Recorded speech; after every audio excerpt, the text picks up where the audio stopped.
Bonsai is about capturing natural landscape in a pot. But what happens when nature takes over? Does it remain a bonsai or become something else entirely? Bonsai on rock is one of the most fascinating bonsai styles and one of my favorites.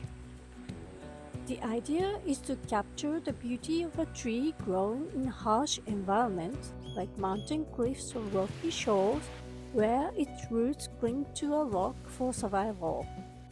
As such, the rock is an integral part of the composition.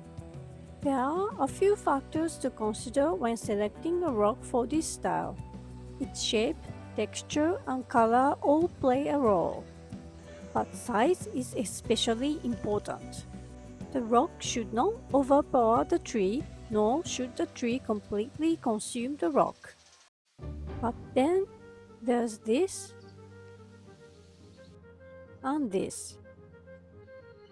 Two bonsai I found at Showa Kinen Bonsai Park that have devoured the rock entirely after decades of creation. As you can see, the rock is no longer an integral part of the composition, almost disappearing into the tree itself. And that raises a question. Is this still bonsai and how did this get here? As the tree grows, its roots continue to expand. While we can guide the growth to some extent with pruning, nature ultimately takes its course. Over time, what was once a balanced composition changes. The rock becomes trapped beneath roots, losing its presence entirely. And unlike a pot, we can't simply replace the rock with a larger one. Of course, this isn't unique to bonsai. In nature, trees slowly wrap around rocks, exerting incredible force over time. But here's the key question.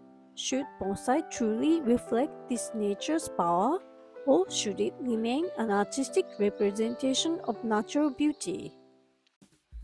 I think there are two main perspectives on this.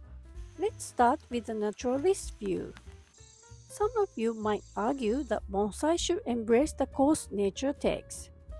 If a tree overtakes a rock, why not let it?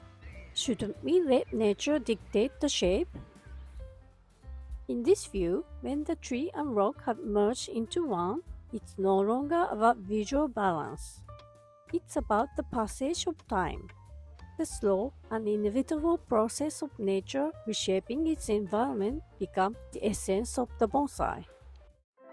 But here's the counterpoint, one that I personally agree with.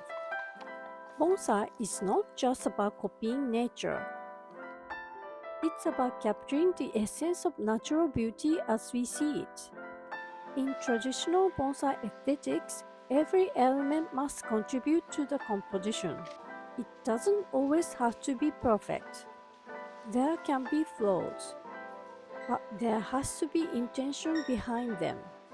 The rock is there to enhance the tree's story. I understand the point of showing the effect of time with the rock inside roots, but is it truly beautiful? While it's fascinating to be able to see the passage of time in front of us, something feels lost. It no longer tells a story. To me, it feels like an uncontrolled display of nature's force losing its essence. So, what do you think? Is this still a bonsai? Or has it crossed the line into something else? I'd love to hear your thoughts. Let's continue the discussion below. Thanks for watching and I'll see you in the next video.